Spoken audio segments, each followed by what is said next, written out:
sa pulong sa Dios. Hallelujah. Kaya kung dili pa kinitinuod, ang mga apostoles, dili pa pakamatay, dili sa hiya.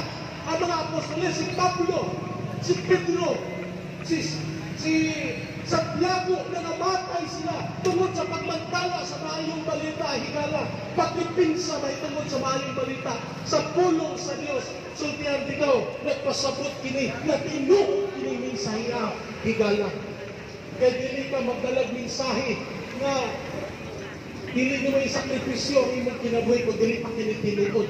Salamat sa Ginoo na kamuana nagpatalinghog sa pulong sa Dios. Maayo ka bang tao? Kasi nakadawat diha o iniliyang tracks nga na idol, maayo ka bang tao? Mutubag siguro ka, yes, maayo kang tao. Kay manggihatagon ka, mapinabagon ka. Salamat sa Ginoo. Iangkan ang timani mga hingala na atong tamaayo, atong kamatarong kutob na natin sa kalibutan. Gusto sa Dios na ang iyang pagkamatarong mao imong mabatulan, human mo sa dawaton sa imong kinabuhi. Iya